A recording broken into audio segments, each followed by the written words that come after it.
Hello साथियों। Britain से एक महत्वपूर्ण घटना निकल कर के सामने आ रही है। यहाँ पर आप देखेंगे एंडी बर्नहैम जो हैं ब्रिटेन के नए प्रधानमंत्री बन गए हैं और यहाँ पर जो प्रधानमंत्री कीर स्टामर हैं उन्होंने इस्तीफ़ा दे दिया है। तो ये इस्तीफ़ा किनको दिया है? इन्होंने किंग चार्ल्स, याद रखेंगे किंग चार्ल्स उनको इस्तीफ़ा दे दिया है और ये 10 डाउनिंग स्ट्रीट जो है वहाँ पर रहते हैं, इनका आधिकारिक निवास स्थान है, याद रखेंगे। और स्वीकृति भी मिल गई और साथ ही साथ एंडी बर्नहैम की नियुक्ति यहाँ पर कर दी गई है। याद रखेंगे 10 साल में ब्रिटेन के 7वें, याद रखेंगे 7वें प्रधानमंत्री के तौर पर कीर स्टारमर नहीं एंडी बर्नहैम की नियुक्ति हुई है। याद रखेंगे 7वें 10 सालों में। वहीं बात करें पार्टी तो लेबर पार्टी की सरकार है। पूर्व में ग्रेटर मैनचेस्टर के मेयर भी रहे हैं एंडी बर्नहैम। और वहीं बात करें लेबर पार्टी जो साथियों, इसी की सरकार थी 1947 में जब हम लोग आज़ाद हो रहे थे। और उस वक्त प्रधानमंत्री कौन थे ब्रिटेन के? तो याद रखेंगे क्लीमेंट, बहुत बार पूछा जाता है, क्लीमेंट एटली। याद रखेंगे कौन थे? क्लीमेंट एटली की सरकार थी। लेबर पार्टी और क्लेमेंट एटली, ये दोनों को आप भली भांति याद रखेंगे क्योंकि आज़ादी के वक्त यही थे। फोकस इनका क्या रहेगा एंडी बर्नहम का? महंगाई और सार्वजनिक सेवाओं में सुधार। ठीक है। एग्जाम टिप्स के रूप में आप देख सकते हैं स्टेट पीसीएस और तमाम परीक्षाओं में अक्सर विदेशी कैबिनेट में भारतीय या दक्षिण एशियाई मूल के नेताओं की नियुक्ति से सीधे प्रश्न पूछे जाते हैं। तो यहाँ प्रश्न पूछा जा सकता है पाकिस्तानी मूल की नेता का क्या नाम, जो सर्वोच्च राजनीतिक न्याय मंत्री के तौर पर नई सरकार में मजबूत दावेदार के तौर पर नजर आ रही हैं? तो याद रखेंगे शबाना महमूद। कौन है? शबाना महमूद पाकिस्तानी मूल की हैं, याद रखना है। चलिए आगे बढ़ते हैं। बड़ा फैसला क्या लिया जा सकता है यहाँ पर? देखिए डिजिटल पहचान पत्र यहाँ पर योजना लाया गया था पिछले प्रधानमंत्री के जो थे उनके द्वारा। इस योजना को रद्द कर दिया जाएगा। देखिए किर स्टामर जो है सरकार ने सितंबर 2025 से सभी कर्मचारियों के लिए इसे लागू करने की योजना बनाई थी, लेकिन बर्नहैम सरकार ने इसे तुरंत रद्द कर दिया जैसे ही इनकी नियुक्ति हुई है, नियुक्ति के तुरंत बाद। योजना का मूल उद्देश्य क्या था स्टेमर सरकार का? कर्मचारियों की पहचान और कानूनी अधिकार की पुष्टि, फर्जी दस्तावेजों के इस्तेमाल पर रोक लगेगा, अवैध प्रवासन इलीगल जो माइग्रेशन होता है उसको नियंत्रित कर सकते थे। वहीं बर्नहैम सरकार का कहना है कि इससे प्राइवेसी का उल्लंघन हो रहा था, डेटा सुरक्षा भी एक गंभीर मसला बना हुआ था, नागरिकों की निजी जानकारी पर सरकार का अत्यधिक नियंत्रण एक्सेसिव कंट्रोल हो रहा था। तो याद रखने वाला पॉइंट है यह फैसला नई सरकार की नीतिगत प्राथमिकताओं में एक बड़ा बदलाव यहाँ पर दर्शाता है।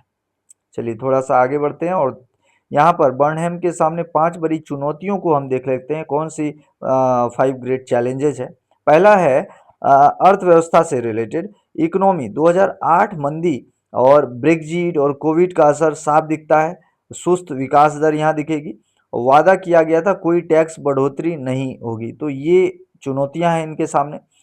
और दूसरा चुनौती विदेश नीति आप देखेंगे, यूक्रेन युद्ध चल ही रहा है, मिडिल ईस्ट में किस प्रकार से तनाव है, ट्रंप स्टमर का विवाद देखने को मिला था, ईरान इजराइल मुद्दे पर भी ब्रिटेन यहाँ पर अपनी क्या राय रख सकता है। तो एनएसए जो यहाँ पर है नेशनल सिक्योरिटी एडवाइजर, जैसे हमारे यहाँ अजीत डोवल साहब हैं, ऐसे यहाँ है जोनाथन पावेल पद पर बरकरार रहेंगे या नहीं रहेंगे, इन तमाम मसलों के ऊपर जो है हम देखेंगे आगे। प्रवासन यदि इमिग्रेशन की बात करें, कंजर्वेटिव पार्टी की सख्त नीतियों और लेबर पार्टी के उदारवादी संसदों जो हैं उनके बीच संतुलन बनाना, ये सबसे बड़ी बात यहाँ पर निकल के आ सकती है। वहीं डिफेंस की बात करें, रक्षा बजट से रिलेटेड, तो रक्षा बजट पर विवाद के कारण पूर्व मंत्री जो थे जॉन हिली का इस्तीफा भी देखने को मिला। वहीं स्टामर का वादा क्या है? 4 साल में लगभग 15 ये जो बिलियन है जो ब्रिटेन की पाउंड है की बढ़ोतरी, यानी फंडिंग का स्रोत जो अभी तक अज्ञात बताया जा रहा है, वो भी एक बड़ी सी चुनौती है। और पांचवा है पेंशन से रिलेटेड या वेलफेयर स्कीम से रिलेटेड। बेरोजगार युवाओं द्वारा जो मानसिक स्वास्थ्य पर सरकारी भत्ते की मांग की जा रही है, कहीं ना कहीं पेंशन बजट में भारी वृद्धि किया गया इसके लिए, तो ये तमाम समस्याएं इनके लिए रहने वाली है। इसको याद रख सकते हैं। Economy, defence, immigration, foreign policy, कल्याण, वेलफेयर, ये तमाम मसले जो हैं बर्नहम के लिए चुनौती पैदा कर सकते हैं आने वाले दिनों में। आगे देखते हैं, अंतर्राष्ट्रीय हॉटस्पॉट के तौर पर जो तमाम चीज़ें चल रही है, जैसे ईरान अमेरिका संघर्ष, अमेरिका ने ईरान के वाटर प्लांट पर भी हमला किया, जवाब में ईरान ने कुवैत को के प्लांट को निशाना बनाया। और ये जो चीज़ें आप देखे होंगे, इंडिया कॉन्टेक्स्ट में भी चाबहार पोर्ट जो हम लोग ईरान में डेवलप कर रहे थे, उस पर भी हमला किया गया। और नेपाल कॉन्टेक्स्ट में यदि देखा जाए तो 1 रुपए के सिक्के से विवादित नक्शा हटाया गया। अब सिक्के पर प्राचीन बौद्ध मठ की तस्वीर अंकित की गई है। वहीं संयुक्त राज्य अमेरिका की बात करें तो जेडी वेंस उपराष्ट्रपति रहते हुए चौथे बच्चे के पिता बने हैं। याद रखेंगे, 150 साल का ये रिकॉर्ड यहाँ पर टूटा है। ट्रंप सरकार 2025 में 18,000 भारतीयों को डिपोर्ट करेगी, ऐसा कहा गया। ट्रंप का दावा था 2020 चुनाव में चीन ने 22 करोड़ वोटर्स का डेटा चुराया है। ठीक है, ये थोड़ा सा आप ध्यान में रख सकते हैं।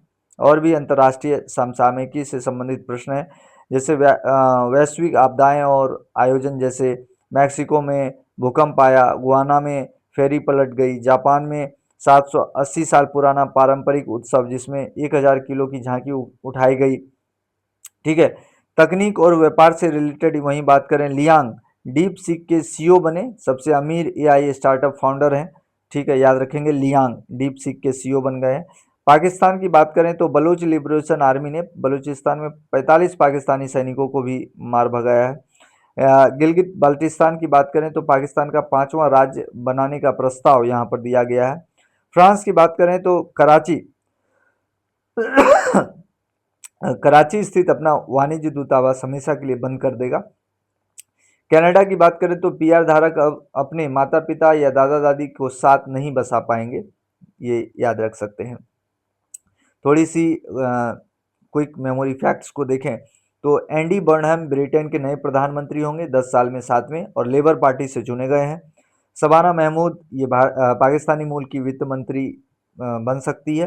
डिजिटल पहचान पत्र योजना जो है उसको बर्नहम द्वारा रद्द कर दिया गया। जॉन हिली रक्षा बजट विवाद के कारण इस्तीफा देने वाले पूर्व रक्षा मंत्री हैं।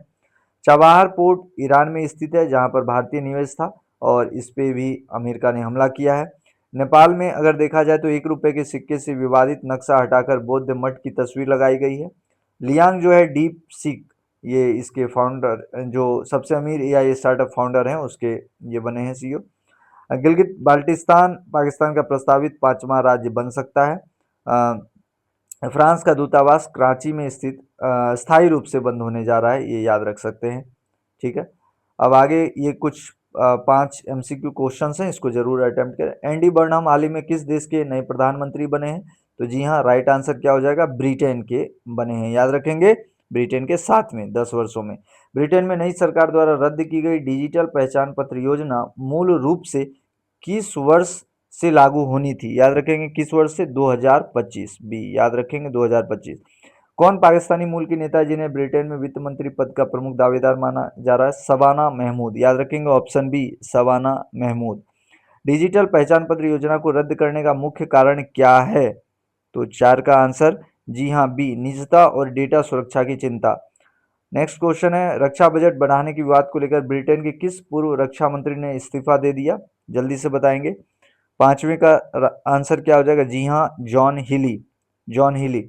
तो यहाँ पर आप सभी ने क्वेश्चंस भी लगा लिया होगा, इंपॉर्टेंट करंट अफेयर्स भी यहाँ पर आप सभी ने देख लिया होगा। ठीक है, और तमाम प्रश्नों की श्रृंखला यहाँ पर हुई, और यहाँ पर आपको ब्रिटेन से रिलेटेड चीज़ें पता चली।